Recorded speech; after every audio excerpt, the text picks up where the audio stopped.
From Kansas. Madam President, thank you very much, and I thank the senator from Montana for his efforts to see that this legislation be passed. I'm pleased to see that we've been joined in a unanimous way by the United States Senate, Republicans and Democrats working together to see that our veterans receive better care.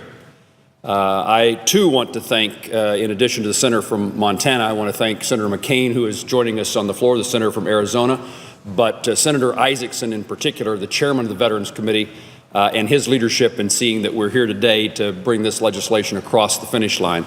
The House has passed legislation identical to this, similar to this, and so this is an opportunity for us to get an accomplishment, not for a pat on our backs, but for the improvement in the care of those who served our nation.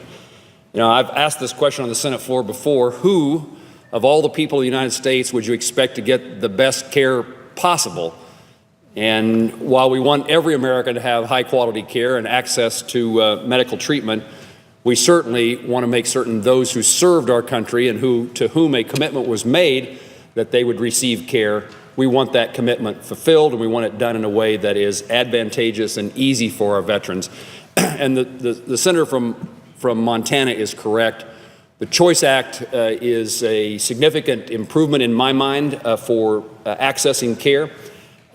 Kansas is not quite as large as the state of Montana, but we're a large rural state, and it is a long distance to a VA hospital. And so Choice was brought into play to try to alleviate the backlog, the lack of providers within the VA, and the wait times that veterans receive, but also to try to satisfy the needs of veterans who live long distances from a VA facility. And so Choice is in place, but it's been a difficult time for many veterans across the country, and certainly at home. It's the most common conversation I have when I'm back in Kansas. And in fact, I had a town hall meeting in Southwest Kansas in Dodge City.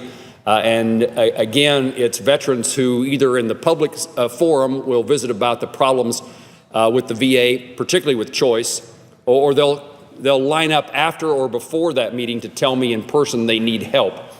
And this legislation does really three significant things, and more is to come. We need a permanent act. This is an extension of the Choice Act that expires on August the 7th.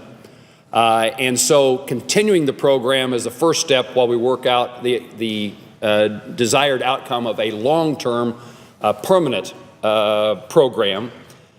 Secondly, it provides the money through that period of time. It allows the expenditure of dollars to pay for Choice. Third, it eliminates the intermediary, somebody separate from the VA in paying the bills, and that reduces the bureaucracy and burden on our veterans. I just was looking through what we call casework, things that Kansans bring to our office to try to get solved, and front and center is the number of veterans who are being harassed by collection agencies for bills they thought would be paid by the VA through the Choice program, and they're not being paid in a timely fashion. This eliminates the intermediary, the manager of the program, from paying the bills and restores that authority for the VA to write out the check, with the goal of reducing the bureaucracy and paperwork for the veteran and increasing the timeliness for the payment that is due the health care provider, the doctor, the pharmacy, the hospital. And again, as a rural American, many of our providers are struggling. Hospital doors are a challenge to remain open in rural communities across my state.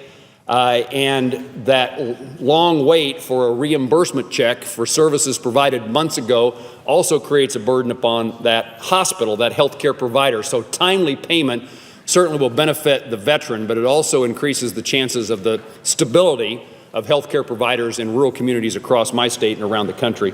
And finally, it increases the ability for the sharing of medical records between the VA and that community healthcare provider.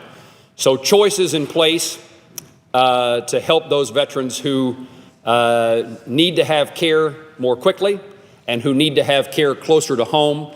This bill improves that program and extends it, and that's a significant development.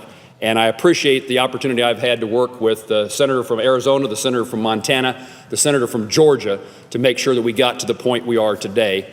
and I appreciate my colleagues' unanimous support for the passage of this legislation. Madam President, I yield the floor. Madam President.